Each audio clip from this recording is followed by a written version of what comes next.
Unfortunately, Fred's grandmother passed away, and he's unable to make it tonight. So I hope it's okay with you that we're going to have a fifth class or a fourth class that's going to be at a fifth week, so we can do class 4 next week.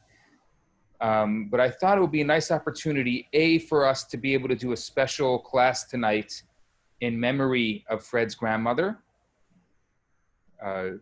and also to be able to focus a little more on the Kabbalah of all of this, which I know that there's some concepts, some Kabbalistic concepts that perhaps you wanted to explore, and that we can do a little more tonight. So my question for you is, do you have a specific concept that we have discussed that you would like to explore tonight in greater detail? Yes, please, Cheryl.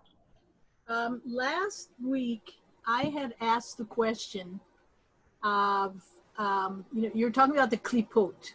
Yes. And I asked the question of this, the skin, this wrapping, this, that it keeps things in and it keeps things out. And right. I thought I worded it, you know how I usually word things, but I worded it as, is this like a trick that God has, and I don't really mean trick, of course, but that God has set it up this way so actually we can see that we have free will, because the effort in having to get rid of that, when we go through that, it's like a trauma to go through that and to expose these things. The process is traumatic. Yes. In itself, and it usually reveals some trauma that gets us to a much better place. Like in the end, it's in working through this trauma. And so I'd love for you to talk more about the Kelipot in this context. I've heard you a few different, I'm trying to bring it together, and it's just, I feel like it's escaping me, the concept of, because when you talk about bias, there's some bias. It's not our biases. It's either other people's or the communities or something. But sometimes, when you use the word bias, I also think about, when we're judgmental. Mm-hmm. Anytime we're judgmental, it's because we've already established a bias, whether it's, again, based on community, but usually it's ourself, ourself. Oh, that's terrible grammar, smack me. We have put it on ourselves, this. Right. And there's a difference between judgment, bias, and it's not so clear. So if you could get into that in terms of how Kabbalah looks at that, we definitely can explore that tonight. That's great. Anything else? Anyone else have something, a concept or anything else that kind of is sticking out for them in this course that they want to explore? So we have Klipa, we have those biases. We're going to go do an in-depth on Klipa, which is really important, especially understanding some of Frankel's works. That would help us a lot. Yeah, Rabbi Burnett. So I just bought two books by what's his name, Daniel Matt. Okay. So one's God in the Big Bang, mm-hmm. and the other one's the Essential Kabbalah. Yes. Like, do you know this guy? Is he like legit? I don't know what the definition of legit is. Well, is he, because he makes a lot of allusions and references to Kabbalah, Kabbalistic concepts. He goes to the commentaries, so he seems very learned, in it, and it reads very nicely what he writes. But I'm just wondering, is he a contemporary authority on the subject? A lot of the academic works on Kabbalah, starting with Buber, it's kind of like an outsider peeking in through a window. So you get Cheryl was talking about biases. You're going to get his biases on an academic level because Kabbalah cannot be properly understood on an academic level. It needs to be, there's a different framework for the study of Kabbalah. So what happens with a lot of these books, though I'm sure that a lot of the ideas that he talks about, I know I've read some of his work. A lot of the ideas he talks about are correct, but it's just the vision and the structure through which he does it, which allows, it's easy, like you said, it's easy to read because it builds up on our collective memory. It's something that makes sense to us because we live in an academic world. Though Kabbalah, properly learned, cannot be learned through that lens. It needs to be learned through its own lens, and it lives in its own field of study. So to that level, I would take whatever he says with a grain of salt. Right, thanks. Tried to say that politically correct. No, it's cool. No, I appreciate that, because I mean it reads very nicely, Yes. right? And it's like, oh, this is, oh, this is great, right? And it's it's a subject I know absolutely nothing about. So I'm like, oh, if this is what it is, oh, this is great. Right. Yeah, as you dive into it a little more, you're going to see that it's a different world and it's a different way of thinking, and that's the idea of it. It's supposed to allow you to adopt a very different perspective on the world and a different perspective on the same things, on those things that are so obvious to you. Okay. Anything else that we want to talk about tonight? I'd put in the chat box also, hi Rabbi and hi everyone. I'd put perhaps just the idea of darkness and light. In the article you'd sent to us, there was that slip from Solomon of the apartment of Dinah being black but beautiful. Yes, black and beautiful, yes. So I'm curious, sort of either as we tend to think of them as juxtapositions, but if you could talk about darkness, light, something. Yeah. Okay, good. Yes, that's really good. So darkness and light in a Kabbalistic perspective. Anything else? Sean, you must have some kind of concept you want to go through tonight. Sorry, I was a little bit late. I was with my dad. Nothing to worry about. Is it okay if I bring up a question a little bit into the session? Absolutely. Okay. Okay, so let's get started. I want to really tackle Cheryl's question because that's going to take me a few minutes to properly tackle. And then I'm going to go into a little bit of Mark, and then I'm going to go into maybe a couple other ideas just to kind of dabble in. So we'll do a deep dive into Kelipot tonight. We'll talk a little about darkness and light because that's based on what Mark wants. And then I'm going to dabble into a couple other Kabbalistic ideas, some that you probably know, some that you may not know. But I find that sometimes when you hear it again, especially in this context, it may click. Like last week, Cheryl had a click, and that's why I want to continue this conversation, because there was just a real like, wow. And even for me, it was like, yeah, that makes sense. So what I'm going to do is I'm going to go back. I'm going to start from the beginning last week. I want to really get into the Kelipot and Sitra Achra, what they are, how it works. So I'm going to go back to the orange, if that's okay with you. So I'm going to repeat a little bit of what I said last week, but only for the purpose of trying to help Cheryl and all of us get into this deep dive of what Kelipot is. So one of the greatest questions that has been asked in our world, and it seems to be asked in every generation: why evil? How can there be evil in our world? How can a good God create evil? How can there be injustice? How can it be that the wicked have the upper hand? And this has been tackled by philosophers of all types. And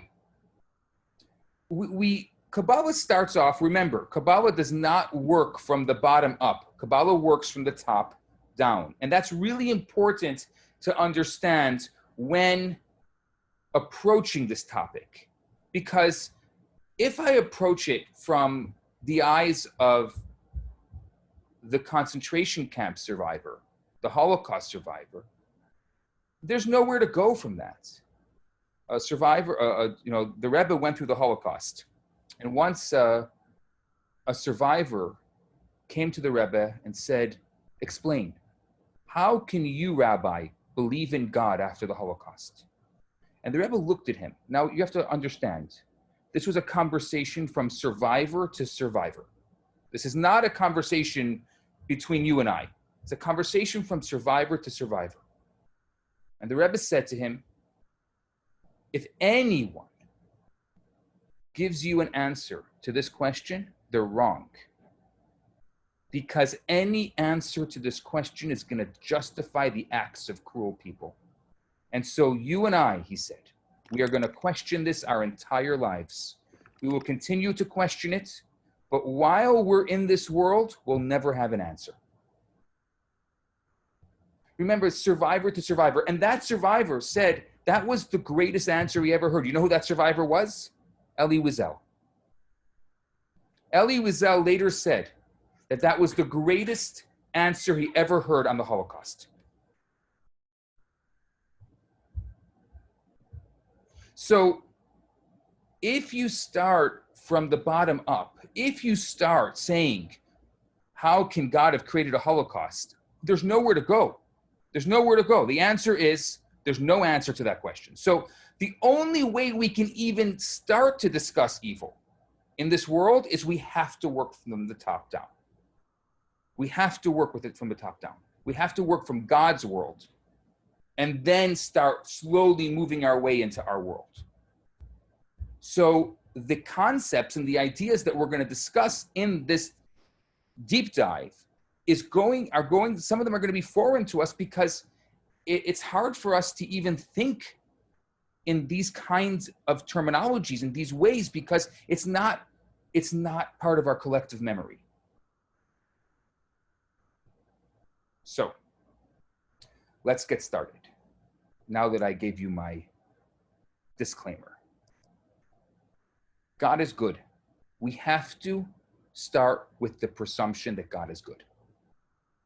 If God is evil, then evil obviously exists. There's not even a question. So the fact that we're questioning evil from God's perspective must mean that God is good. You follow how that works? Right? If God was evil, there'd be no question here. If the fact that God is good, now we're saying, now God, in your world, how does evil work? Now, next, God is also of action, not just good in essence, but of action. So it's God's nature to do goodness. And God created the world, this world that we live in order to bestow goodness upon us, to be good to us. That's the entire purpose for which God created this world, to be good to us. I know Cheryl had another, I know what you're thinking. I'm going to get to it. Give me a moment. Do you want to say it? Okay, so therefore, if he's good and nature is to do goodness, and he created this earth for us to do goodness, if there wasn't evil on it, we would never be in God's image to do goodness by choice. Thank you. Okay, you could go home now. Thank you. Thank you. I was holding that for a whole week. You got it? I think so. You tell me. I don't know. Yes, that's exactly it. Do you understand what Cheryl just said? God had the angels before he created this world. The angels were only good. There was nothing else. That was it. God didn't like that. Imagine if for those of us that have children, if our children were only good and they just were robots. Nobody wants robots of children. There needs to be free choice. And in that free choice, so the question of evil needs to have a counterpart. Otherwise, it wouldn't even be a question. Now, the greatest possible goodness that God can bestow upon his creations is the goodness that is himself, that is God. That's the greatest possible goodness that God is able to bestow upon us. Now, in order to earn that reward, so to speak, we're just using anthropomorphic terms to understand this. So in order to earn that reward, so that it should not want to be what the Zohar calls bread of shame, we want to earn the reward, which means we want to live in a world where we give God goodness. So in order that it's an earned reward and not an unearned reward, God first placed us in the arena of free choice, where we have to make an effort to choose good over evil. And it's not easy, because if it was easy, it would also defeat the purpose. It can't be easy. Now, according to Kabbalah, such choice of choosing good over evil is rewarded in the next world. Kabbalah does not see a difference between this world and the next world, and the world to come. We can talk about the world to come another time. I'm not going to do a deep dive into the afterlife, not today. But I have done that in the past, and I'm happy to send you that class. So it's important to know that that in God's world, there's no difference between this world and the next world, which means they're all one. So things that we do in this world as part of this world also have to do with the next world. Not that we do them in order to find a good seat in heaven. That's not the point. We do them to make this world a better place. But this world is somewhat connected with the next world. Where is heaven? Point for me. Where is heaven? I get a point up. Somebody says pointing within. I got an up. I guarantee you can take a rocket. Elon Musk is going to make rockets that anybody can take. You can go as high up as you want. You'll never find heaven. Heaven is right here. It's just a different dimension of this world. It's a dimension of this world that's not confined to time and space. That's what heaven is. Just think about it a second. This world, not confined to time and space. Imagine that you lived without time and space. Imagine that. Well, you can't imagine that because everything you know is governed by time and space. If you have a bad thought, what do? Just remove the thought, right? Change the thought, get another thought.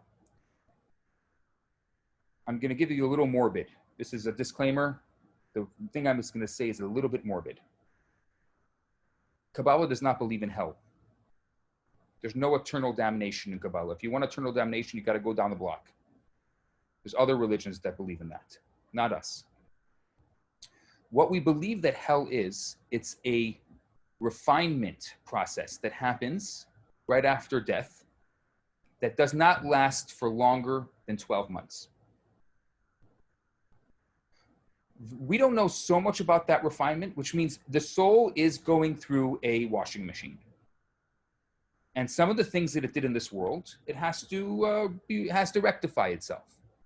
So we don't know so much, but we know a number of things. One of the things that we know is that imagine if your whole life flashed before your eyes, or which means the good stuff that you did in your life and the bad stuff that you did in your life, and you had to watch it all, but you could not stop it. You had to relive all those terrible moments in your life, and you could not change the channel. Imagine that for a moment. So that's called chibur hakever. That's one of the things that we know about. As part of the refinement process the soul has to go through, has to relive various episodes in its life, and it can't change the channel. And it's so painful. One of the things that we do in the Jewish tradition is we say Kaddish for a soul after it departed. And the Kaddish is something that we can do in this world to help ease the pain of purgatory, of this cleansing process that happens in the next world. We say it for 11 months. Why do we say it for 11 months and not 12 months? Because we say no one is that bad that they need 12 months of refinement. Somebody came to me this week who lost a relative, and she said to me, my relative was that bad. Can I say Kaddish for 12 months?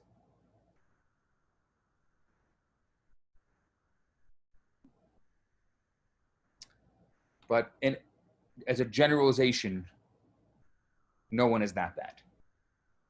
And that's why the Kaddish is 11 months. Anyway, that was a little glimpse into the afterlife. It's a whole different discussion. So,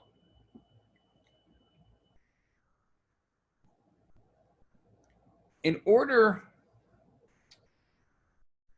the world to come, the soul is divested of all physicality, of time and space. And it's totally become spiritual. It basks in the light of spirituality.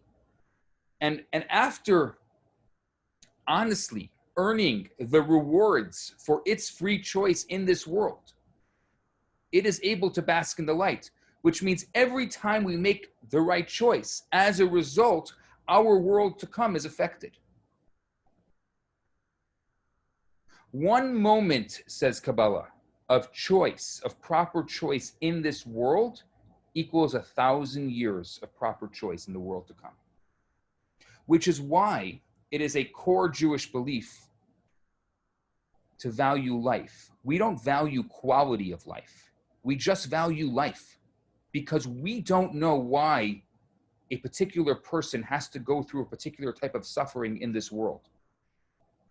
Their soul, because this world and the next world are one, a soul going through suffering in this world, as difficult as that may be in this world, equals 1,000, that moment of suffering equals 1,000 years in the world to come.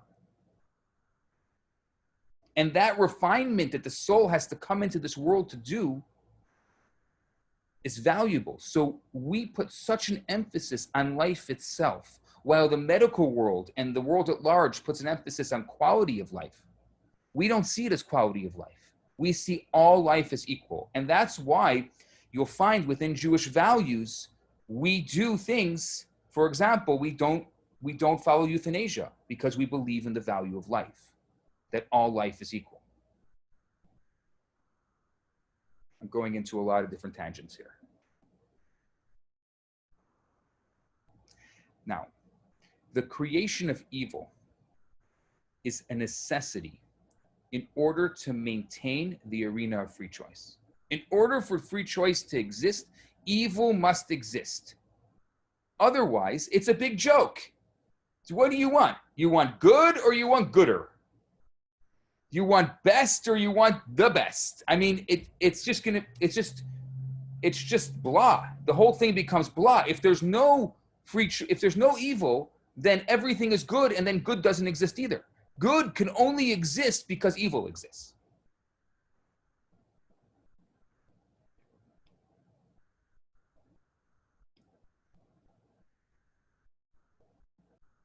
Good can only exist because there's evil.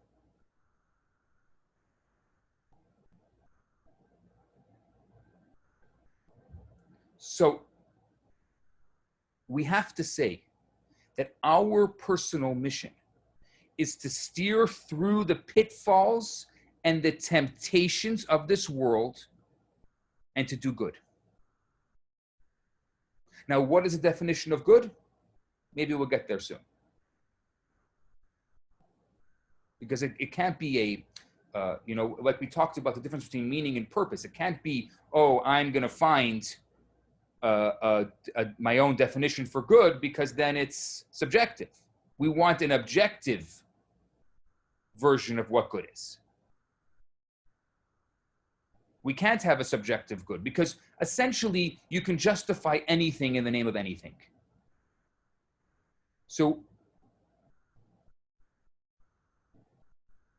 steer your way, Lenny Cohen. You can justify anything in the name of anything. So we don't want subjective goodness. That's not going to help anyone. We want objective goodness. So, Kabbalah emphasizes that the ultimate purpose of creation is dira b'tachtonim, going back to class 1, to create a dwelling place in this world for God. How do we create a dwelling place in this world for God?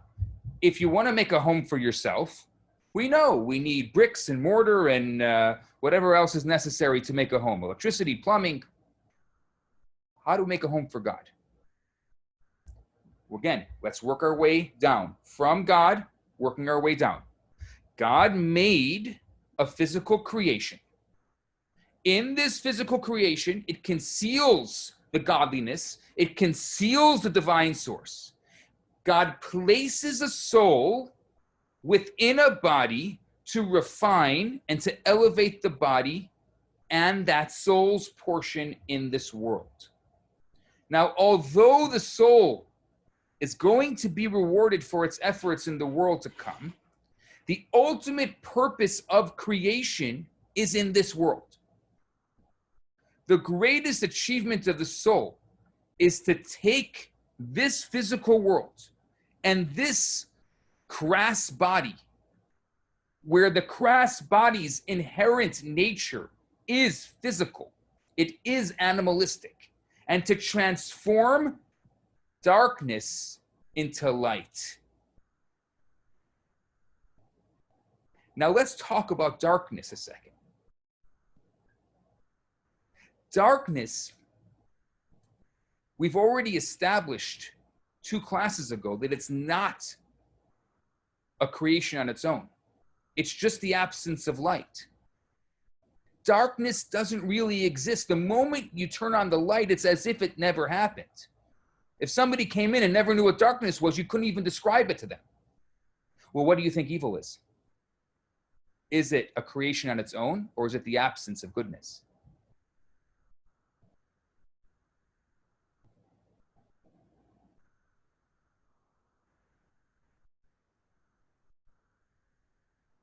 It's our own spiritual black hole.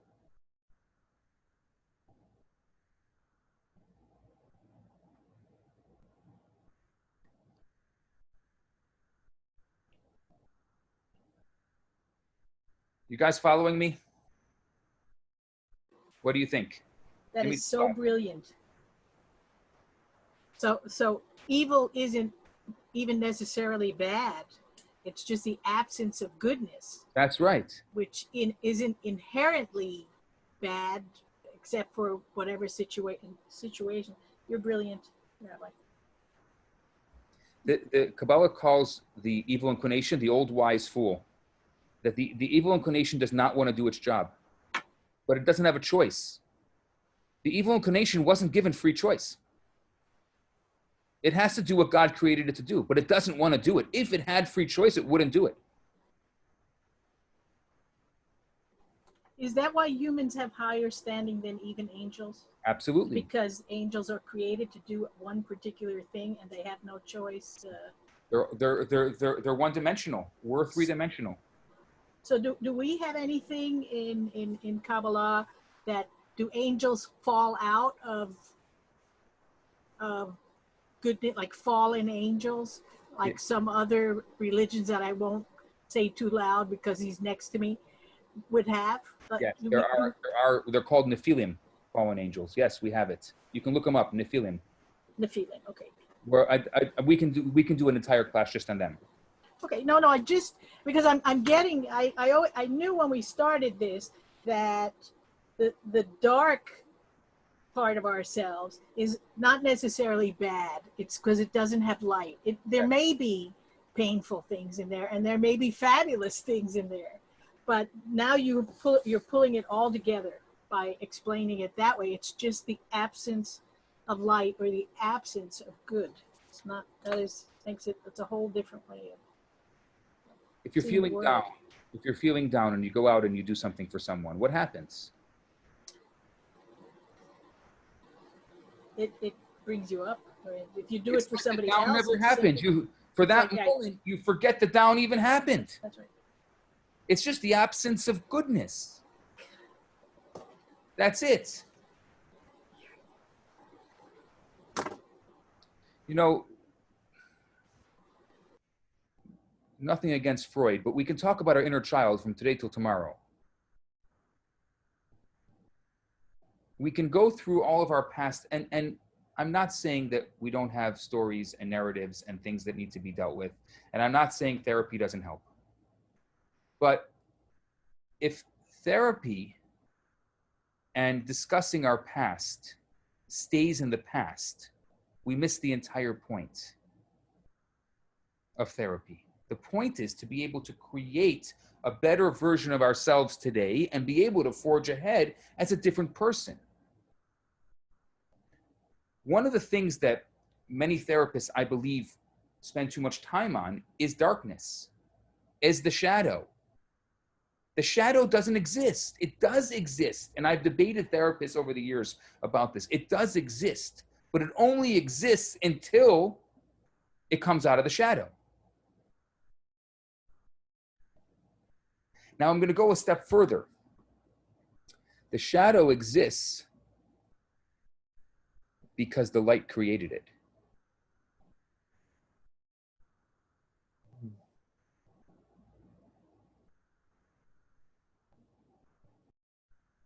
So the shadow is only existing, sorry, Jung, the shadow is only existing because the light is there. If there was no light, there'd be no shadow.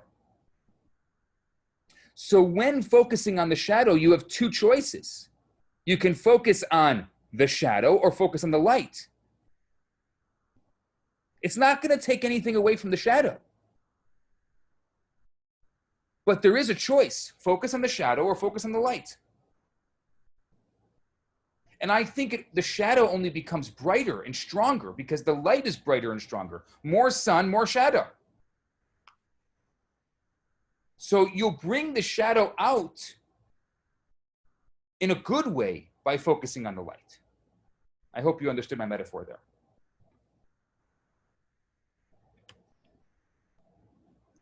So going back to the soul, the greatest achievement of our souls is to take this physical world, which this physical world is inherently animalistic, it's inherently not holy, and transform darkness, which doesn't really exist, into light. The soul itself is pristine. The soul itself is light. If somebody had to create a metaphor for the soul, right away they'd say light. The soul itself is light. It doesn't require any rectification. The first time we learned about this was from Jacob's ladder, the narrative of Jacob's ladder, of the angels going up and down the ladder. The soul's descent into this world is for the purpose of ascent. The purpose, and you have to see that in our lives, going back to our lives, metaphor, if we have a descent in our life, if we're feeling down, we have to say, dear inside of me, whatever you want to call yourself, the reason why I'm feeling down is for ascent. The purpose of my descent is for an ascent. My purpose for being down is to go up. That's why I'm here. I have to bend my knees to jump. So right now, I know it feels hard because I'm bending my knees right now, but I'm going to jump. And that's the purpose through which I'm bending my knees. And whatever ascent that we achieve in this world cannot possibly compare to anything we achieve in the world to come, because in the world to come, there's no choice. The soul, without being in this world, doesn't have free choice.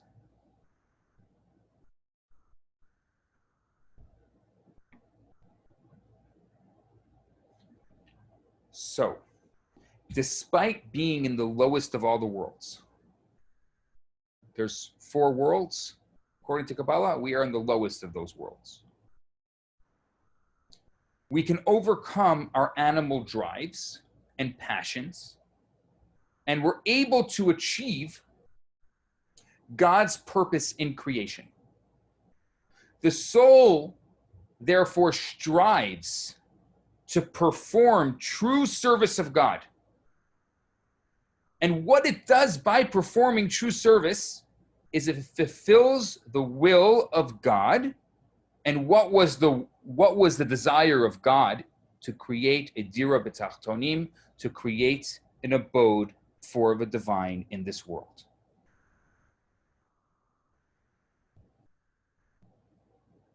Like Mark had mentioned, I quoted King Solomon in Song of Songs that black is beautiful. What does that mean? Black is beautiful. That the soul descends into bleakness. It descends into the confusion of this world, and it realizes that its descent is for the purpose of ascent. It looks at the black and it says, thank you. I need you. Without you, I can't achieve my purpose. Without you, I can't become greater. You are here for me. Black is beautiful. I need you. But you also don't exist. You're just here as part of my stepping stone, as part of my purpose, as part of my creating a better version of myself so I can be able to tackle my life's issues in a better way than I was able to before.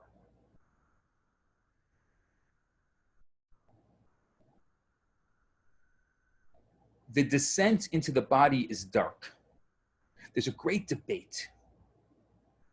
King David says, against your will, you were created. Kabbalah believes that your soul comes into this world, and not only does it want to come into this world, it sees what it can accomplish here, and it chooses the parents to which it comes to and the family to which it comes to.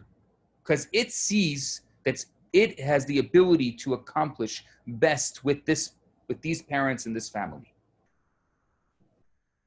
So before we were born, when we were pure, when we didn't have all of the nonsense that happens in our lifetime, we felt that the best place for us to be is here right now.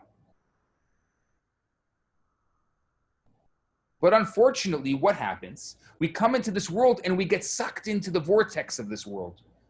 And we become so much part of the world. The analogy that Kabbalah gives is the analogy of a bishop, a landowner. In the old days, there were people who were, they owned a certain amount of land they were given to by the king.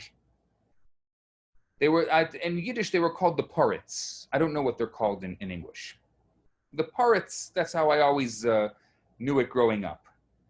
There were so many stories about the parrots, and so this man appointed by the king owns all the land, and many of the Jewish people in his land rent their land from him. They build houses, they build inns, they do whatever they're doing, they build stores, and they're renting from this man. Well, there was many stories about these particular individuals and what they would do if somebody couldn't pay the rent. This particular man was interestingly evil in his own way. He had a beautiful garden, magnificent garden. In the middle of the garden, he had a rock. And under the rock, there was a grotto. There was a pit, a cave. If a Jew and his family couldn't pay the rent, he would throw them into the cave. But he was nice. If they could manage to survive, every single morning at 9 o'clock in the morning, he would lower food into the pit, into the cave, so the family could live. Well, families were thrown into the pit, one after another. 10, 15, 20 families are there in the grotto, in the cave. They have children there. The first generation dies out, and now you're talking about a generation, the next generation were born and raised in the cave.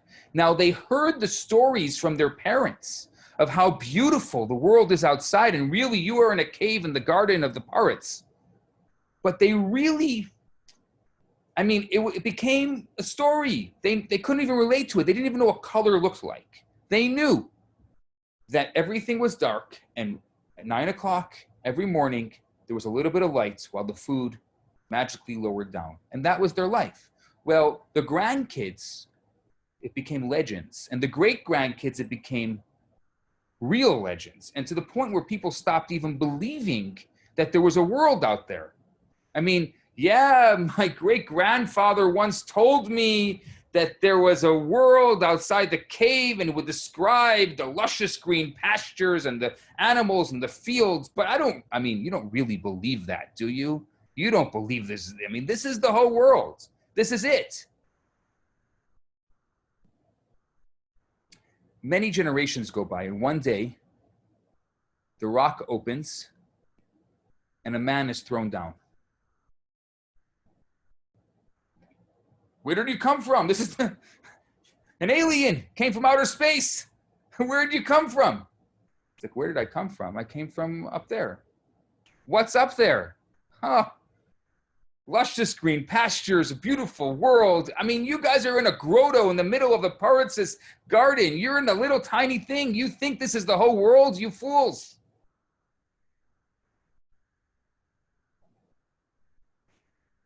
This is the analogy that the Kabbalists give to our soul coming into this world. Our soul comes into the darkness, and it does the best it can, but soon it becomes so used to the darkness, and it says, this is all that there is. There's nothing up there. The grotto is all there is. That's it. And to the point where our soul is even able to convince itself that there's nothing up there. There's no God. There's nothing else. This is just it. Do the best you can. The world is crazy. It's extreme. It's insane. Let's just do the best we can with what we have.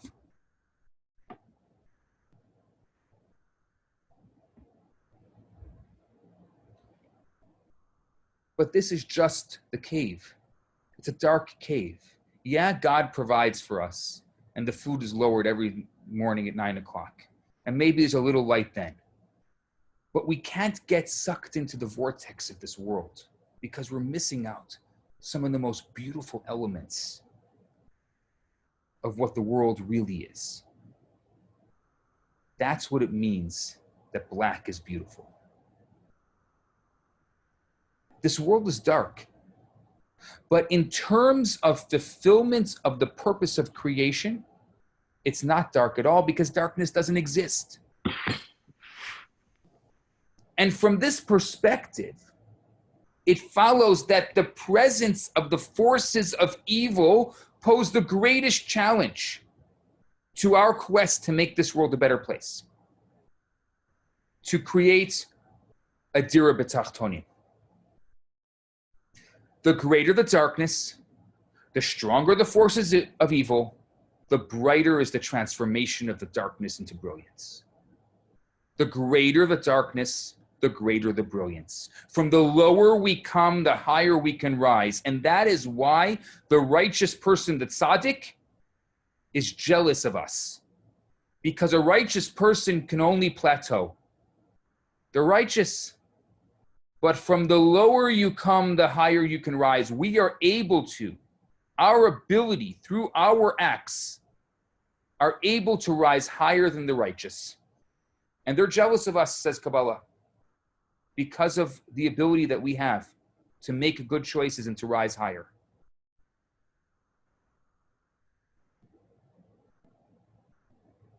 Now let's go into Klipa. Let's go back to our orange. Klipa, peel, shell. We spoke last week that remember, the orange will retain its fruit, its juice. but it needs to have that protective jacket. It needs to have the peel. Without the peel, there'd be no juice in the orange. It would dry out immediately. But when you eat it, you discard the peel. And the peel is only there to preserve the fruit. Evil doesn't exist. It's just there to preserve goodness. It's crazy. It's insane. Because there's so much evil in the world. Yes. Could you imagine someone who never opened the fruit? Imagine, I'm assuming it took a while till people figured out that coconuts can be opened. They couldn't have figured it out right away. It's hard to open a coconut. What did they use? But eventually they figured out that something that has such a hard shell must have something so amazing. And what do we know today about coconut? It's one of the most amazing sources of nutrients. Much more than an orange. Of course it is, because the shell is harder.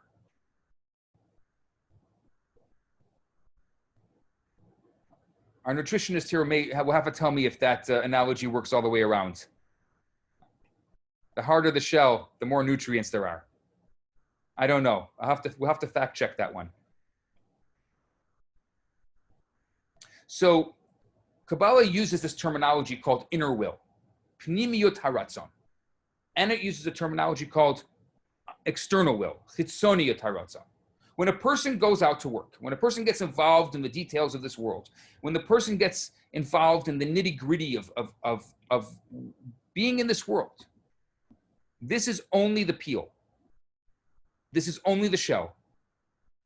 This is only the external will. External will equals shell.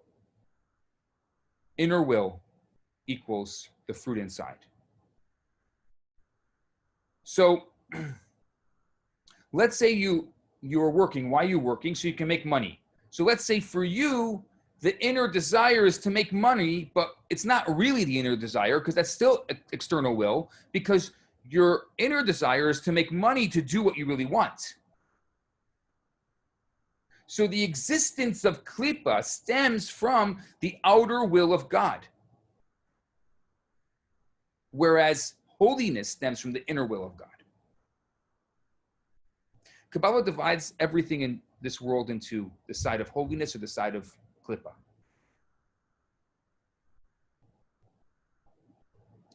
The holy side is the indwelling. It's the extension of the holiness of God that rests only on something that abnegates itself completely to Him. One of the most important qualities that we need to learn to have in this world is humility. Humility is important because without humility, we won't be able to connect with God's inner will. Because inner will can only be connected to if we abnegate. So in the case of angels, it's very easy. They have no free choice. Self-sacrifice, abnegation, humility. It's no problem. Whatever you want, God. Holy, holy, holy. One of the greatest stories that are told in the Talmud is the story of Moses getting the Torah on Sinai. It's the Talmud, Tractate Shabbat.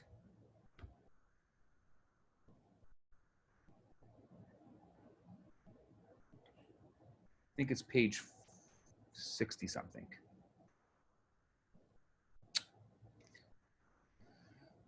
The story goes that Moses goes up to heaven, walks up Sinai. As the story goes, he goes up to heaven. The angels see a human being in heaven. What's going on here? What is the human doing in our world?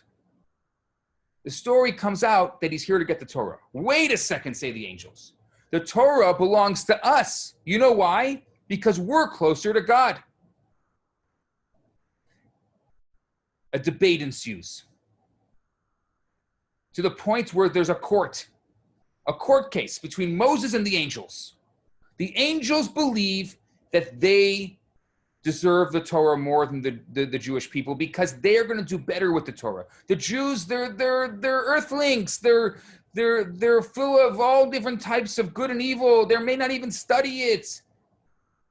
And most importantly, if God gives the Torah down below, the angels will have to wait for the people to study and for the people to pray before they can study and pray, because the source of the Torah will be here. And they didn't want that.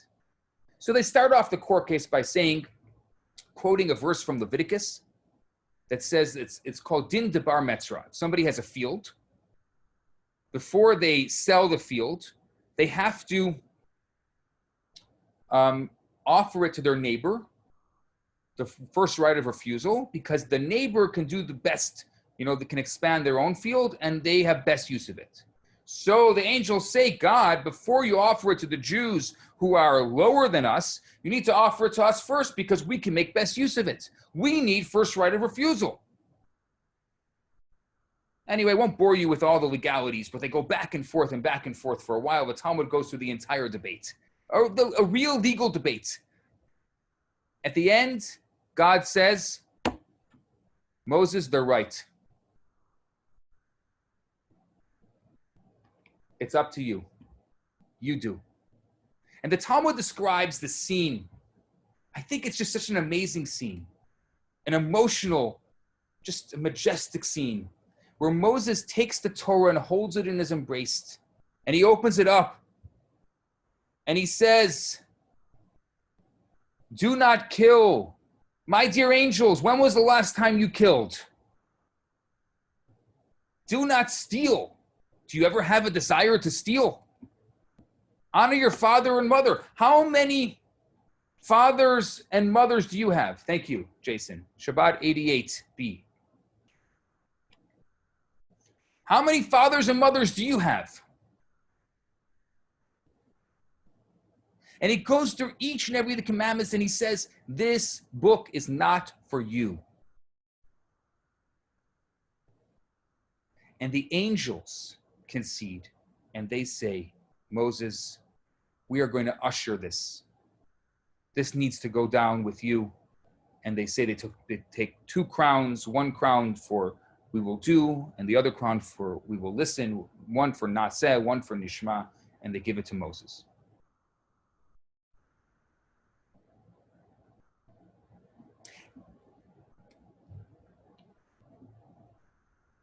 The Torah belonged, and even the angels understood this, in a place where there were free choice. In an angelic world, whatever God says they're going to do, that's not interesting. That's not exciting. That's not dramatic. That's not special.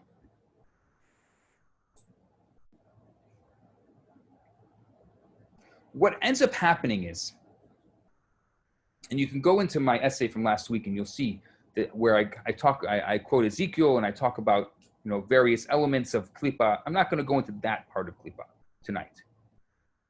But what I want to say is that what God wants us, since we are composite of 2 distinct souls, we have a godly soul and we have an animal soul. What God put within us is both the ability of good and evil. Now, the animal soul is not evil. It's just impulsive. It's just selfish. So the opposite of selfish is selfless. So the goal is for us through humility and through selflessness to be able to rise above our instinct, to rise above the everyday, to rise above this world. And we have the ability to do that. God gave us the ability to choose to rise above the everyday. And we're constantly going to be faced with these challenges because that's the point of being in this world. The point of being in this world is to be constantly faced with these challenges. That's the entire point of it.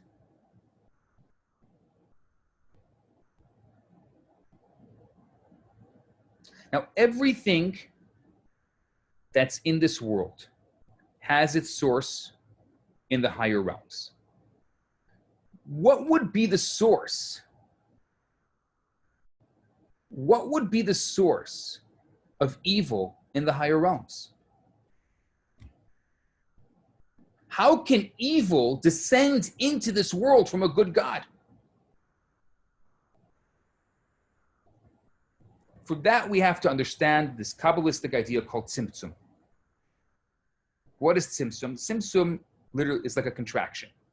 So there's a kav. Let's say God, I've done this before, but there's these, the worlds kind of go in this, I wish I had a whiteboard here. Do I have a whiteboard here? I think I do have a whiteboard here. You do. Let's see if I can pull up a whiteboard. Give me a second. I see you go on share screen.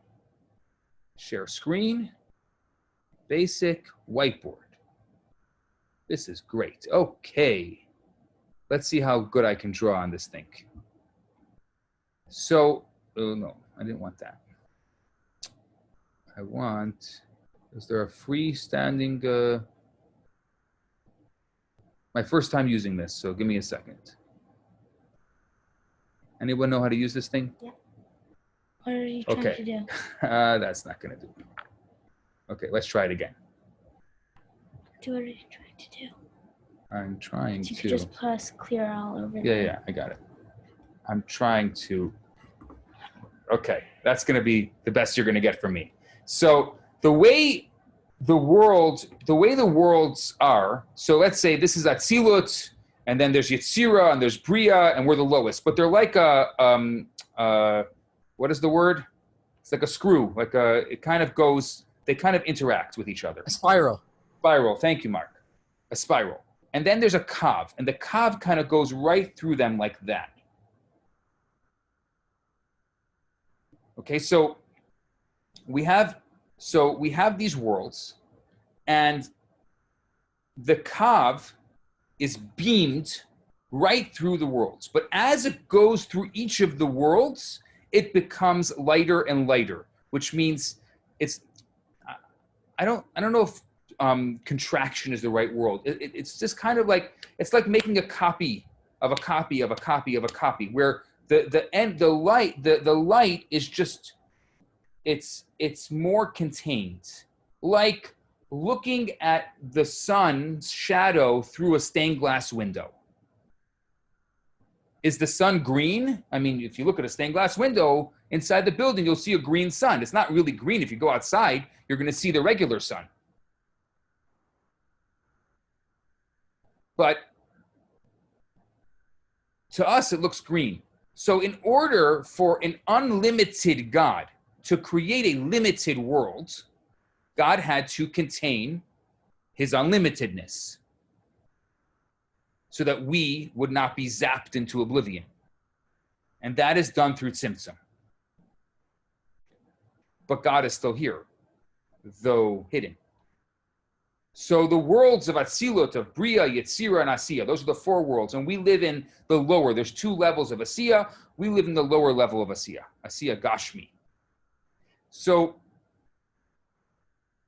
the emanation of Atzilut, of the highest level, was preceded by a stage that was called Tohu, which was a world of chaos.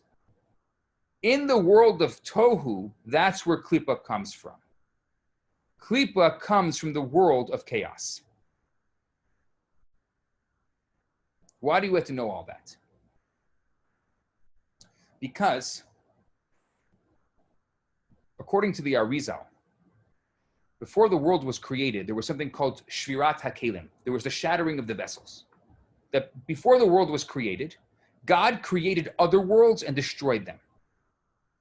Now, obviously, God had some utility in creating these other worlds. There was some good reason also to destroy them. But the Arizal explains that these were not physical worlds. These were spiritual realms. The first world that was created was called the world of chaos. It's actually taken from a verse in Genesis that it says, in the beginning, God created the heavens and the earth was tohu vavohu.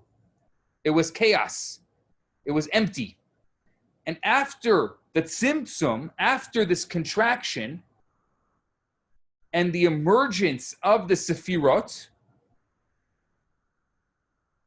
were originally arrayed in the world of chaos, and they existed individually, and there was no interrelationship. Could you imagine kindness being pure kindness without any relation to severity? Chesed being pure chesed without any relation to gevura?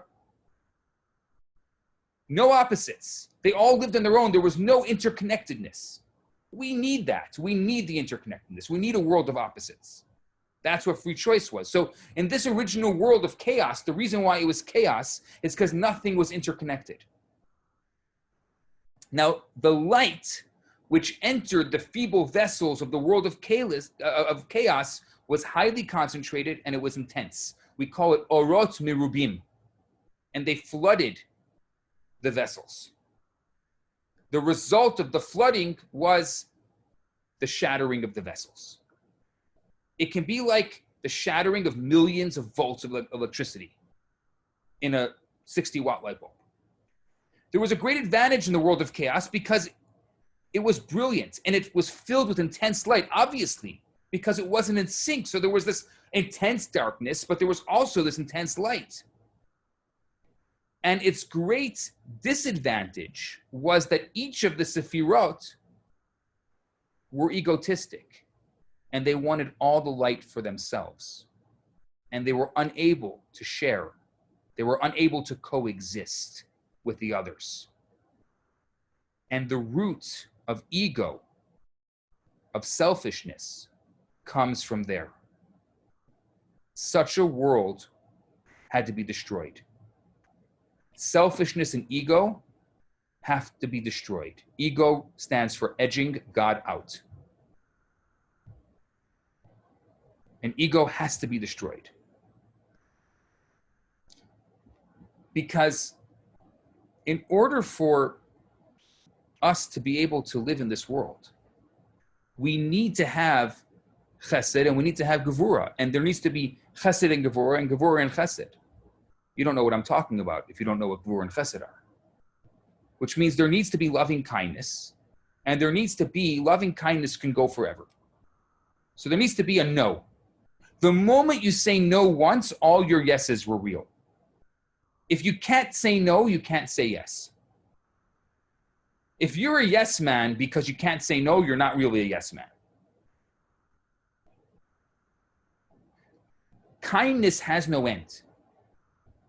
So it's not kindness. In order for kindness to exist, it needs to have another side.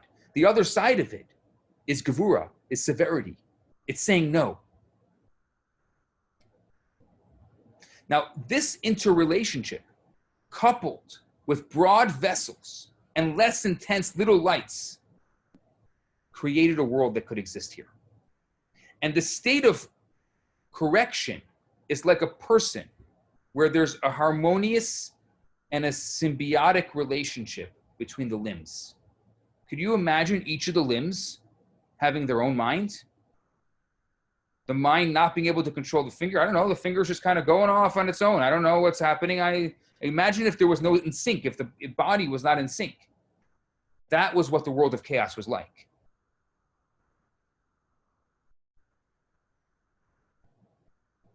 So the vessels in the world of chaos shattered. And 288 sparks fell from their level and became embedded in the world of Asiya, in this world. As they fell downwards, they broke further and further and further into small particles. And as they continued to fall, they became more numerous and coarser due to their egotistic origin. They could not share. So they just became more numerous and more coarse.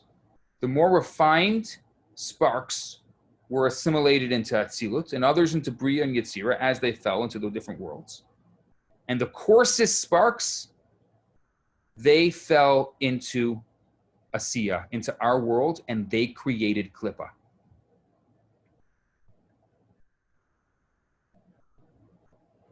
You should know that the shattering of the vessels was not an accidental flaw. On the contrary, it was a process.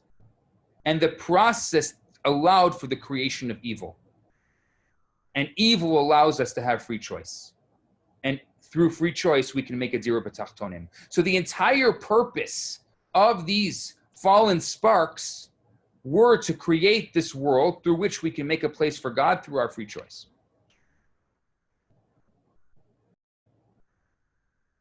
So when we transform Klipat Noga that we spoke about last week, when we transform elements that can be either holy or not holy, we are able to release those lights, those selfish lights, those egotistical lights that fell. In every material item, there are sparks of holiness. Every physical thing has a spark of holiness. And those sparks of holiness are released when the item is used for the right reason. And it could be that this particular inanimate object has been waiting for thousands of years to be elevated. This is called birur nitzutzot, the refining of the sparks. A great example of the refining of the sparks is eating food, because the body and soul are both held together by food. So if we eat the right food, of which Kabbalah refers to a kosher diet is not a healthy diet, but rather a spiritual diet. So if we eat a kosher diet, then we're able to refine those sparks.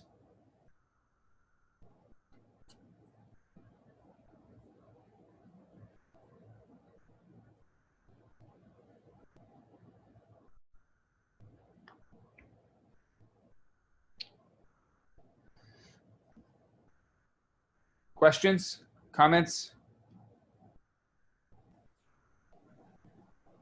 Hey, I had one for you, Rabbi Bernath. Sure. So I was looking at the 10 Sefirot, Mm-hmm. and I was trying to draw a connection with each of the 10 commandments. Okay. Not necessary. They're not, even though 10 is nice, it's nice that it's cute that it's 10, but they're not connected. No, there isn't like one ball for each commandment. No. No. No, they're emotional. The commandments they're specific. Yeah, I don't think we need to trivialize the Sefirot. Maybe we could talk about them a different time, but I don't think we have to trivialize them. But it's a good thought. What else? Rabbi, in the last class, when you talked about two different types, was it of being unkosher? I don't have my notes in front of me. Things that can be changed. Yes, Klipat Noga, and then the 3 evil Klipot. Okay, and so how does that fit in here with as beings on this planet, as bodies with soul, trying to do this work? How does that? So there's going to be some, because these fallen sparks are so selfish, there's going to be some sparks that cannot be elevated. They're too selfish. They're black holes. There's no way to elevate them. And it's our responsibility to discern between those things that can be elevated and those things that can't be elevated. For example, let's go back to kosher, because we're talking about body and the soul. A pig, there's no way you can put lipstick on a pig, but you can't elevate it. It's not kosher. And I'll tell you why the pig is the quintessential non-kosher animal. Because the 2 signs of a kosher animal are chewing its cud and having split hooves. Well, the pig has split hooves. Not only that, but it rolls on its back and it shows the world its split hooves. And it says, look, I'm kosher on the outside. It's the epitome of the external will. Unless you looked inside the pig, you wouldn't know that it wasn't kosher.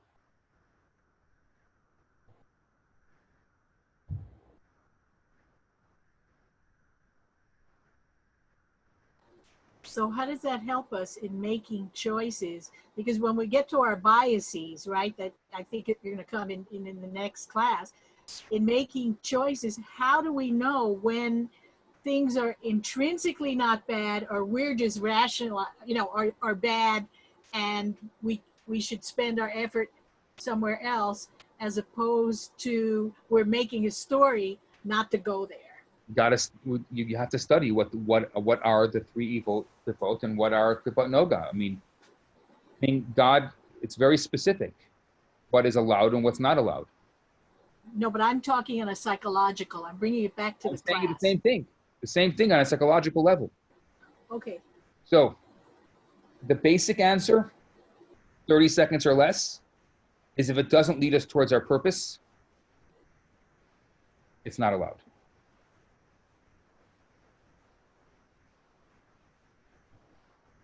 This world is not about pleasure. It's about purpose. I understand people need to have pleasure in this world, and I understand we're human beings. There's elements to it. But we have to know that there's certain parts of our lives that cannot be transformed.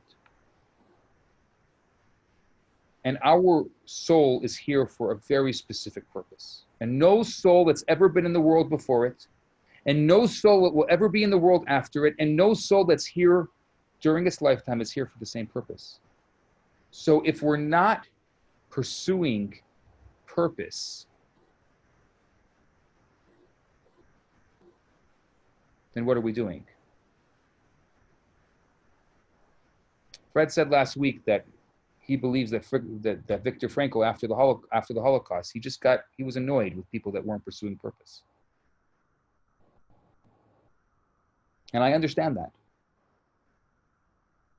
I could see where someone who is studying this and invested in this, just like, don't you see, there's so much more to the world.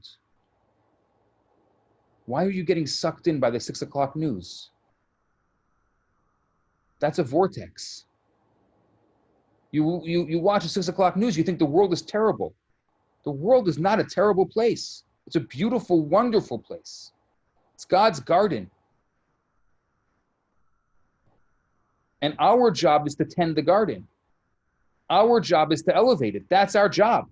We are the garden tenders. Yeah, sometimes there's weeds, so you pull the weed out. Can you make the weed into a fruit tree? You can never make the weed into a fruit tree. You got to destroy the weed. So some things have to be destroyed, but some things can be turned and beautified. And that, I would say, is a mix of knowledge and experience on a psychological level, to know how to properly tend to God's garden and to know what can become beautiful and what needs to be destroyed. We learned one thing. We know ego has to be destroyed. We know selfishness has to be destroyed.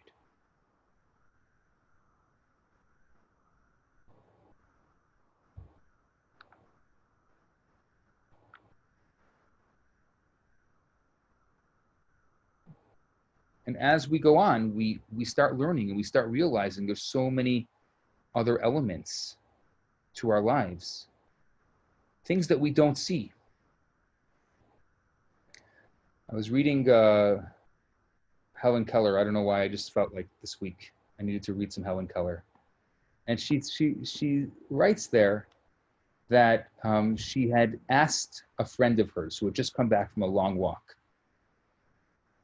what did you, how was it? Oh, no, what did you see? And she said, nothing. And she comes to the conclusion after this story she shares about her friends seeing nothing on her walk, that she's learned that the seeing see very little.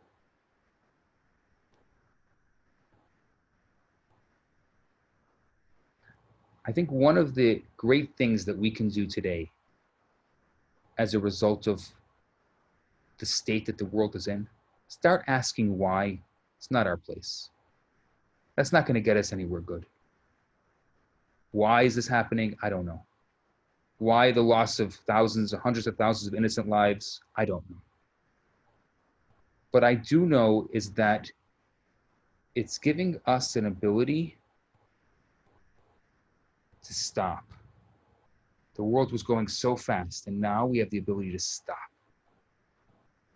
We have the ability to walk and to take the time to appreciate every little thing that we have. We never appreciated being around people. Now we're craving social interaction. I never craved social interaction as I do now. In my entire life, I've never craved social interaction. Now I'm craving such a basic human element. That's appreciating the garden. How about the guy in the hole? That's appreciating the garden. And that is the first thing we have to do. We have to take a stop and look around and smell the roses. We have to appreciate the garden. And then we can start asking ourselves, how do we make the garden better? What do we need? How do we fill those patches of grass over there that didn't grow?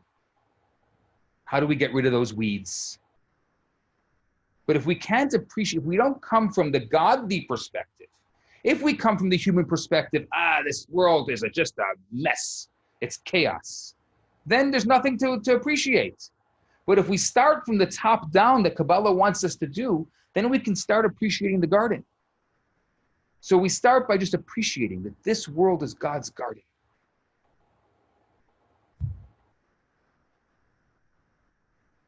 It's amazing.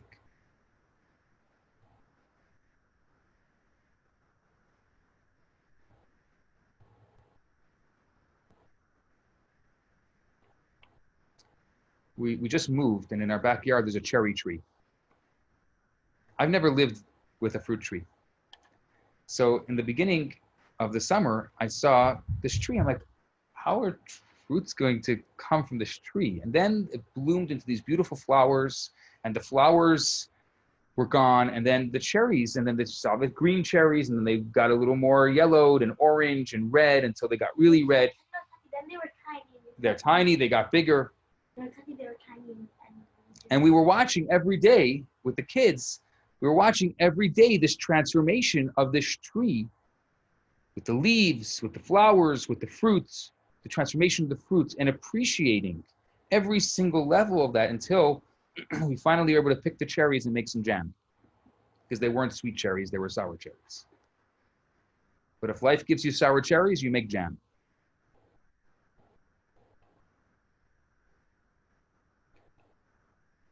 That is the first thing we have to do, is just appreciate. So number one, we have to know that evil does not exist. It's a choice. It's a choice to see this world through the lens of evil, or to see this world through the lens of goodness. That's a choice that we make every single day. Number two, once we see that that evil doesn't exist, we have to look at the world from the top down instead of from the bottom up.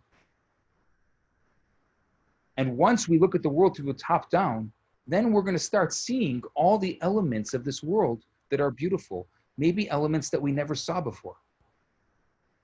And then just with that alone, we start eliminating klipa. And then we see how to refine those things that can be refined. We see how to pull those weeds that have to be pulled. And eventually, slowly, slowly, slowly, we take a jungle and we turn it into a garden.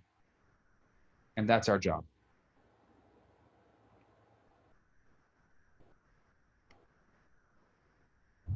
Cheryl, I hope this was deep dive enough for you, if it answered your klipa question. Sure did. Thank you. Thank you so much. What else?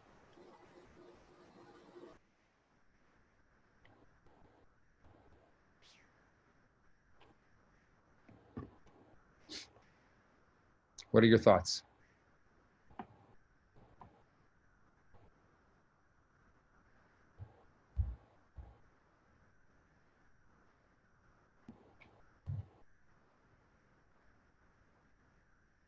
A lot to assimilate, a lot to think about. What's your nugget, Robin? What are you taking? What's your little nugget that you picked up tonight? Well, and in a way it connects with one of the earlier lectures, which is the question of choice, that it's a choice to look at the world as good or evil, to focus on the positive aspects, the good aspects or the negative aspects. Mm-hmm. And that's an issue I have, because I often am tempted to be too focused on the negative. A lot of us are conditioned that way from childhood. Mm. And through experience also. You know, life throws us some curveballs. So experience forces us to look at the world through a negative lens.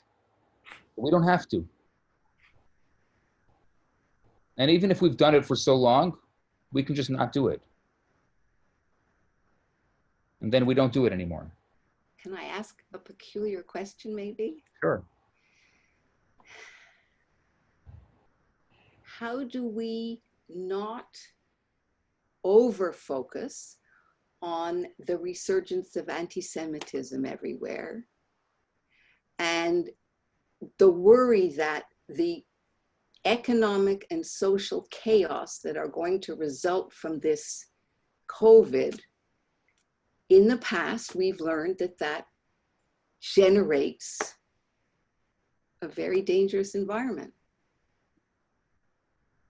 Now you can say that this has nothing to do with what you're talking about. So it does have a lot to do with what I'm talking about, and I'll tell you why. Because it's once again the decision to focus on the negative versus the positive, and also to focus on the past versus the present and the future. The past is what we learn from. It's not what we live by. We have to learn from the past. We have to be smarter than they were before. And we are smarter today. We have a beautiful state of Israel that one of the things that I do whenever I go to Israel, many times I've been there, is the first thing I do at the border is I say, can I make Aliyah? And of course, yes. And I just want to hear the yes. Because if I have to ever go anywhere, I know where I'm going. We have to be students of the past, but we can't live in the past. The past is right behind us, not in our foreheads. We can't govern our lives based on our past.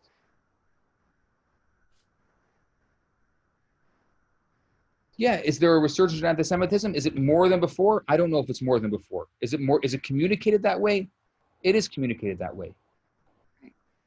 Who knows if it's more or less? There's always going to be evil.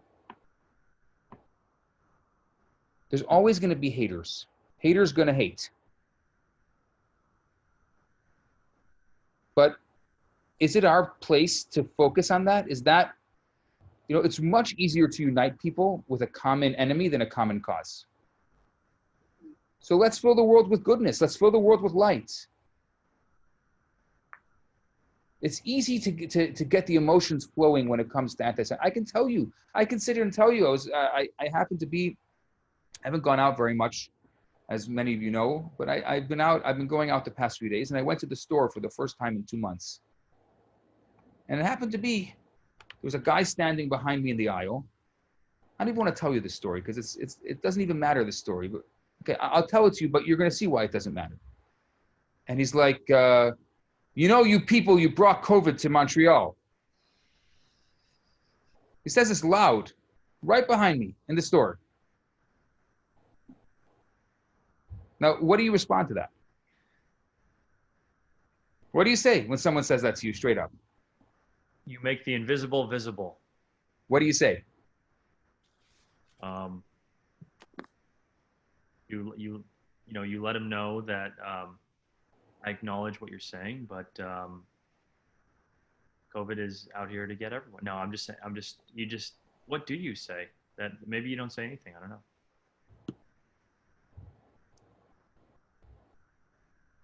I looked at him and I said, you're having a rough day, aren't you? He's like, yeah, and goes on this whole thing. It had nothing to do with me. It had nothing to do with you people. He was just finding a way to get rid of his frustration. We have a choice. I can't choose what he said, but I can choose how I respond to what he said. Sometimes it's real evil, and that evil has to be destroyed. There are Hitlers out there. There are, and that evil has to be destroyed. But most of the time, it's Klipat Noga. It can go either way, and it's our decision, our choice, how we choose to respond to it.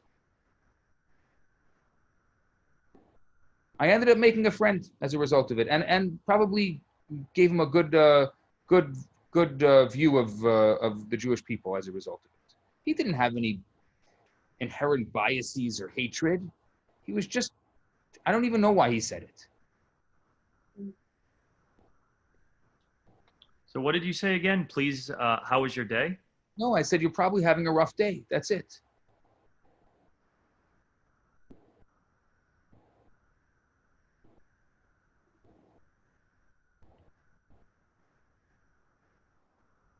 You don't know what's behind the person who's saying whatever they're saying.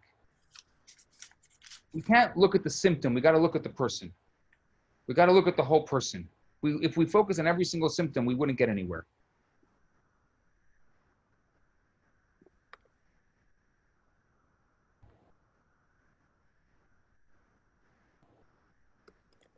It's a hard choice because we're constantly bombarded with anti-Semitism. I don't even know what anti-Semitism it is. I'm not Semitic. My father's not Semitic. Do I look Semitic to you? I look purely European. So I don't know why they call it anti-Semitism. I think they should call it anti-Jewish. I often get comments, I am Jewish. I get comments against Judaism. I think it's insane that they keep on calling it anti-Semitism because I'm not Semitic. I don't know anything about Semitism.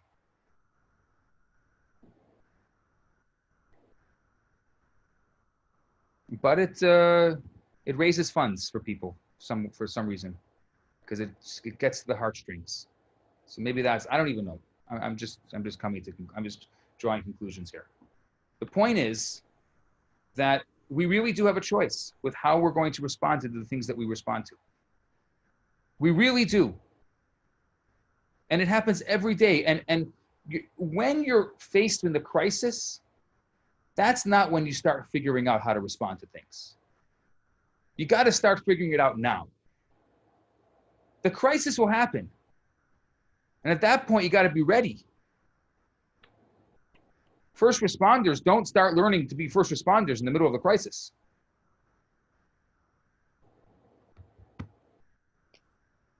What else do you have to say? It's very quiet tonight. Interesting. You're talking about the idea when you were breaking down the idea between like religion and like therapy, you know, psychology, and how like, you know. I apologize to Freud and Jung. Exactly. Terrible.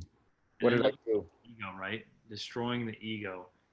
You know, is there a way to kind of like break down the ego? Like, is there, because I'm, you know, sometimes I think there's like a good ego and a bad ego, you know? Sometimes maybe I even give them names sometimes. I think we need to make it, the id and the super, it doesn't work. This doesn't work. We need something different. We need selfish and selfless. If it's selfish, be careful. Sometimes you have to be, right? What did Hillel say? If I'm not for myself, who will be? But if I'm only for myself, what am I? So you need a certain level of selfishness, but not only selfish. Yeah, that's what I'm talking about. Like figuring out, like, you know, or what's, you know, what works for you, and then how to provide and be there for others as well. Just kind of finding that balance. Exactly. Maybe I will do a course on that, on the Kabbalah of the ego, because there's so much to talk about. We can go on and on and on that. Because when I think of ego, I think of pain. You know, the bigger the ego, the more the pain is underneath that. Because how is the ego created? You know, is it a protect? Does it protect? Is it a bodyguard?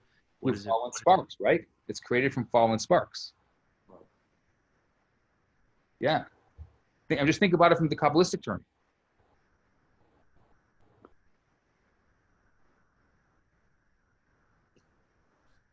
It's a bunch of little black holes in our lives. That's how it's created. I didn't get this. I need this. I want this. The capital I. The only letter in the English language that's always capitalized is the I. And if you want to make lowercase i's and you're on Microsoft Word or Google Docs or your email, what happens when you press spacebar? Autocorrect. Auto capitalize. The whole world is saying, oh, you want to be humble? We will show you.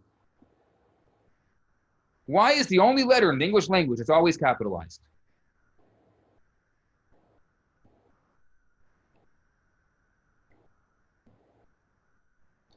Step aside for a second. Take yourself out of it. It's not about what you want. I do a lot of matchmaking. And often when people come to me with their long list of what they want, I ask them a simple question. Who are you and what do you have to give to a relationship?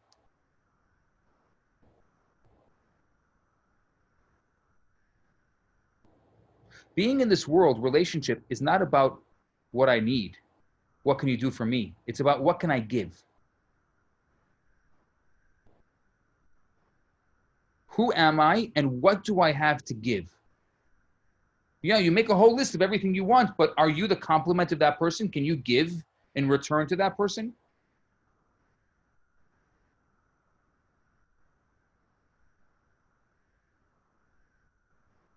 Can you be kind in return? Can you be loving in return?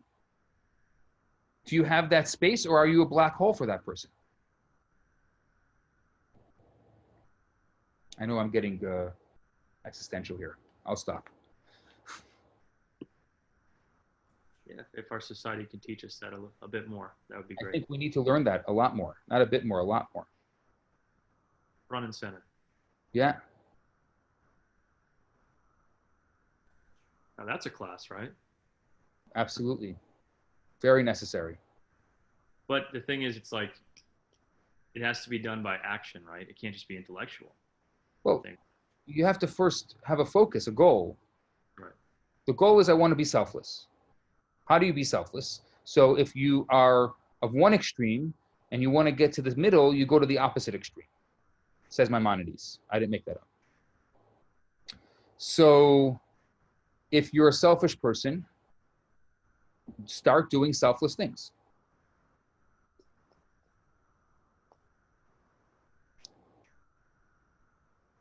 Just go out and volunteer and give away your time for free and do things for others without any desire or need for anything in return.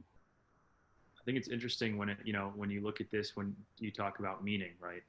And you kind of, you look at the two things, and like the meaning is, or the focus on the meaning, it's like, that's about you, right? It's about creating your meaning, what works for you, but ultimately to give back and to be of service. But it could be that that's all that light is kind of stuck within you. Yeah, I think that's important to ultimately get to where you want to go and what you're talking about. We live in the world, the world that we live in, according to Kabbalah, is asiya. You know what asiya means? Action. We live in the world of action.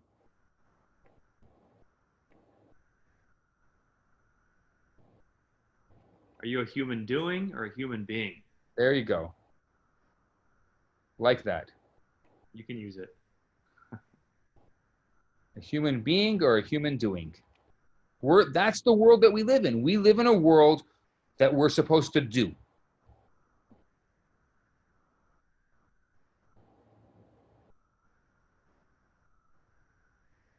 That's what I learned from COVID, how to be.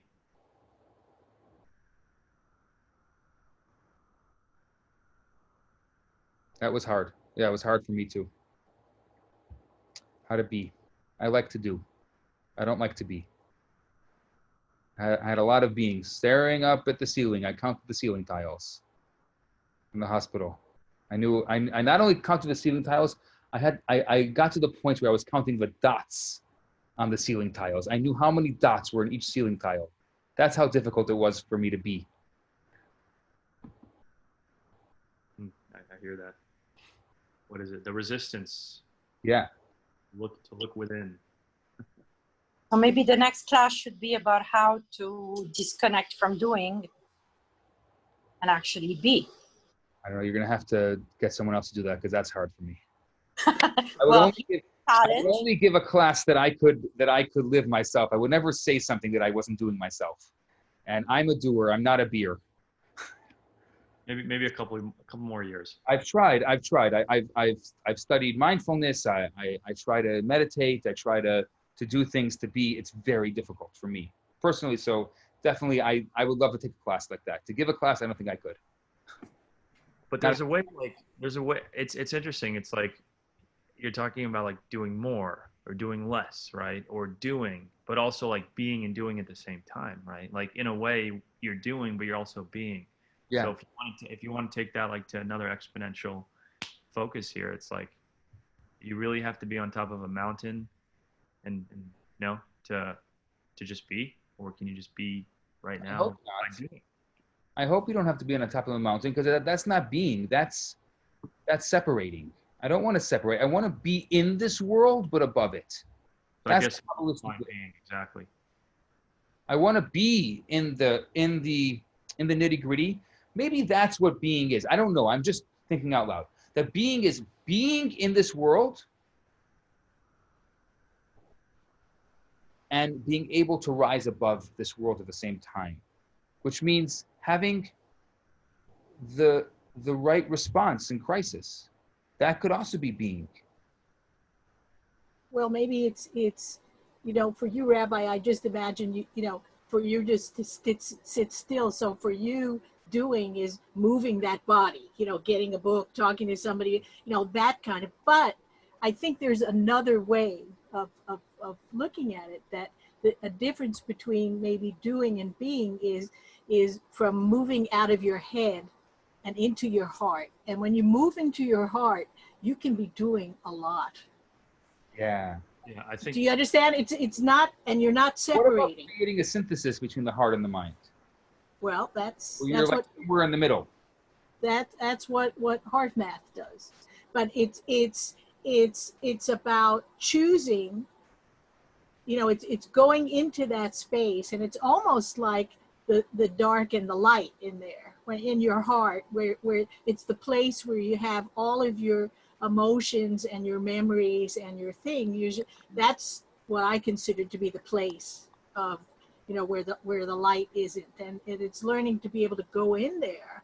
And when you can do it for yourself, you can do it for others. That idea of, you talked about appreciation, and I wrote under it gratitude. When you start from that place and you take it, the experience that you have in your heart of that, it radiates out, and you send it out, and you give it out to other people without losing for yourself. And that helps you balance any of those negative things, like even grief. I mean, we all have to grieve, right? But I could take a room full of people who came for a grief therapy group and have them be laughing in 10 minutes, not because I'm telling jokes, because I have them go into their hearts and share the funniest experience with the person that they've just lost. And the tears turn into just happiness. You can bring happiness into a room of grieving people in 5 minutes. You go to where people are sit shiva and stuff. Is everybody crying? No, there's laughing. If you tell me a story about someone who passed that I love, that I didn't know, I may start to laugh because it's the funniest thing I ever heard of. Or, boy, that's a typical thing that I loved about that person. And immediately you bring that feeling of love and joy. And it's learning how to do that. And I agree, I think it's with Sean. We don't learn how to do it. And it's not difficult. At this point, it's hard because we're however old we are, and we weren't taught to do it that way. And you said, Rabbi, I call it, ships are going to happen. Bad things are going to happen, and it's how you respond to it. And nobody really taught us that. They taught us how to add and multiply and divide, but they didn't ever teach us how to do that. Right. I think, it would be great to have a class like this in school for children, wouldn't it? Yeah. Like, you have math class, you have algebra, you have history, you have art, but it's like, where is this one? Where's this one? How to be, how to become. So I'm hoping sometime in life I can be an advocate of pushing that through the system, with emotional intelligence as well. Add that to the list. Do you work with kids now in what you do? I don't. I work with myself. Okay. No, but it's definitely an aspiration, for sure. In fact, looking to have kids right now. So that's a start. Yeah. And I think, so going back to this idea of human being versus doing, it's like, I think the being is so interesting because it's like finding our meaning, our purpose, so we can become, we can be. And then it's like the chicken or the egg. It's like doing, and then being, or being and then doing, right? I think being and then doing, because once you can be, figure out your purpose and meaning and become more of who you are, You know, become true to yourself and then start to do from a place like that. I think that's a higher elevated state to be doing. So that was the first thing. And then like a real life example, like before this, I was on the phone with my dad, you know, and he's in the hospital, not doing too well. And it's like, it's very hard for me to come from a place of compassion, you know, a place of kindness. And it's like, but I have to get myself to do that. So it just shows how, you know, if I really want to, I can change my perspective to come from a place of love, no matter how difficult. And I think sometimes the circumstance gets me into that mindset. So there's something to say there, because it's like, it's not always easy to do that.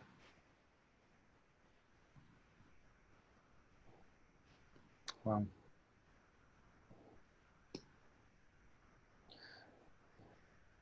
I want to keep this going all night, but I think we should slowly come to a close. I want to hear some nuggets. What are you taking out tonight? Cheryl, what are you taking out tonight?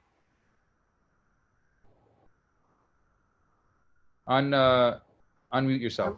I'm working on it. Yeah. What am I taking out?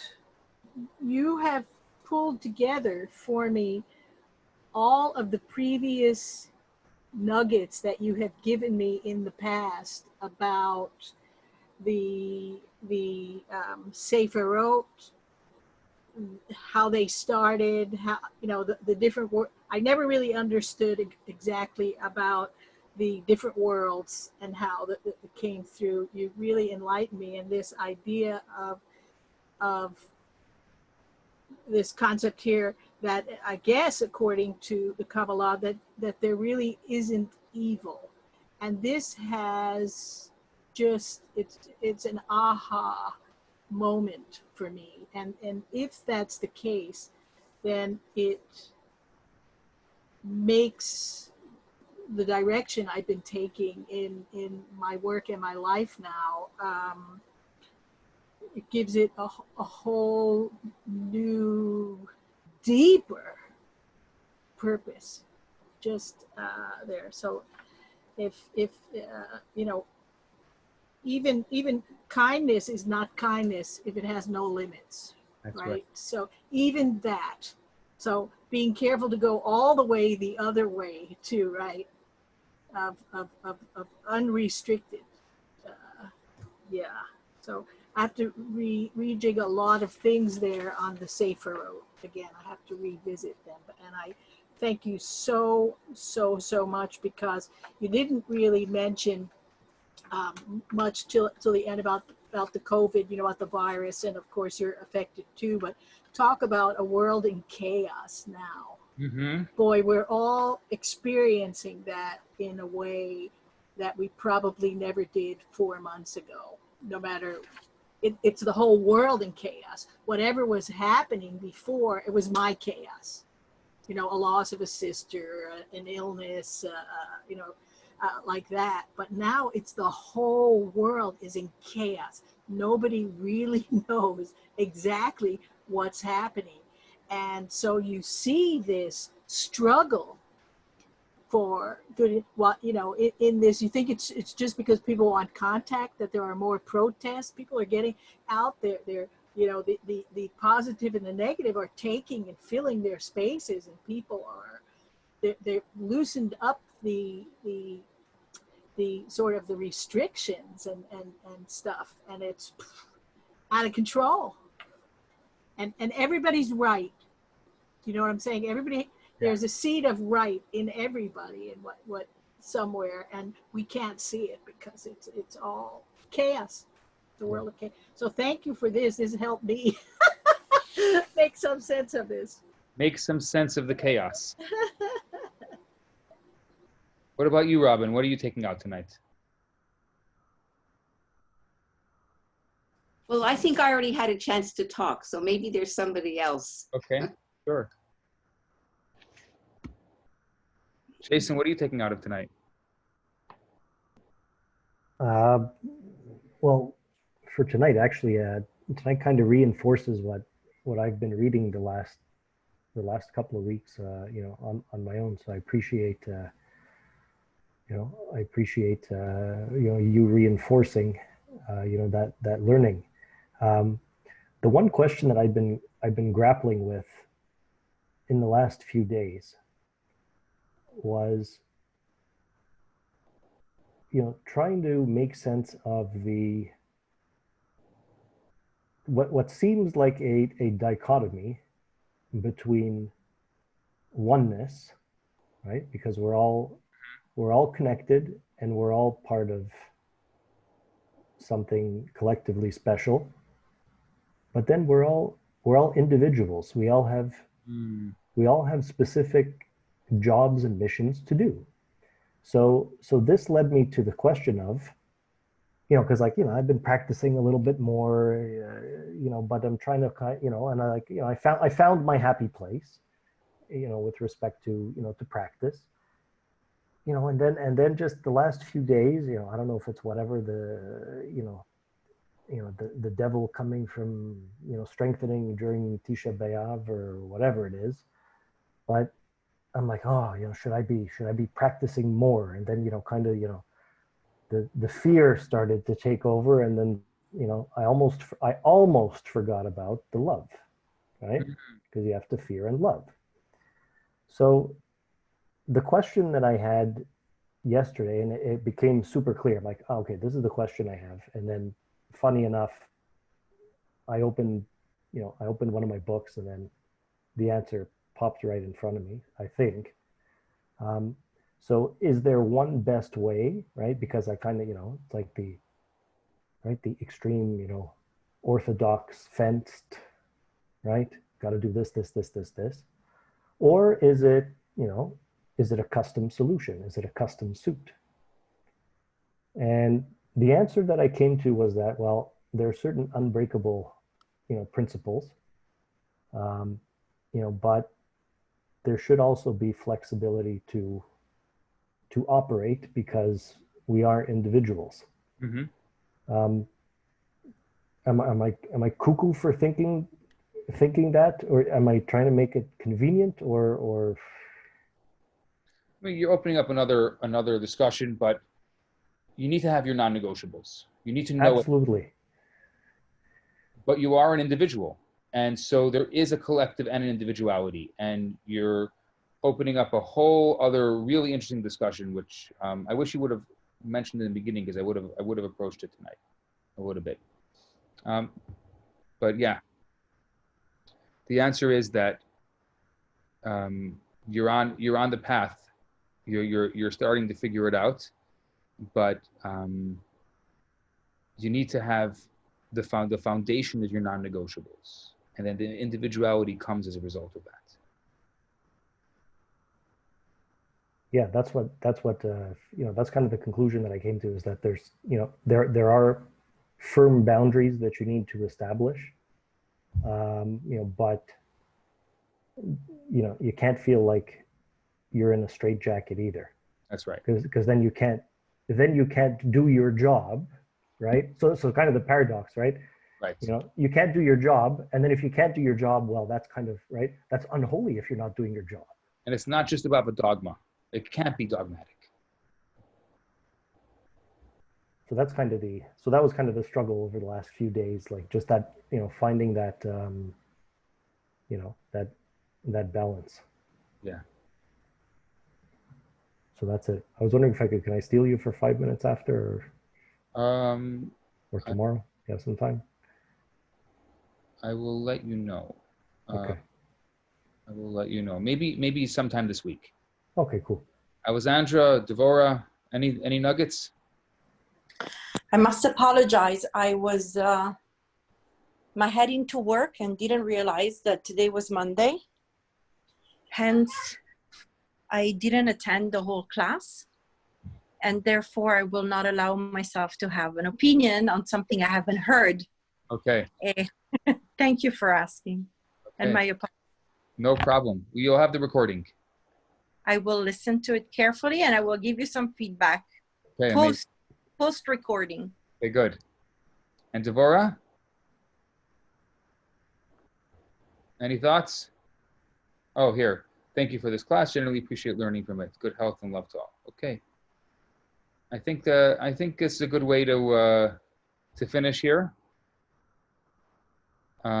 Jason, you'll email me and I'll make some time for you this week. And Cheryl, I need to come visit you for the mezuzah this week as well.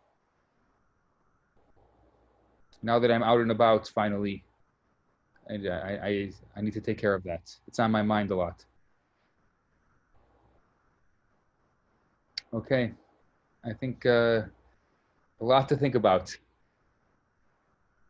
So it's a good time to end when we have a lot to think about. So have a good night, everybody. Thanks so much, Rabbi. You're Thank, welcome. thank you.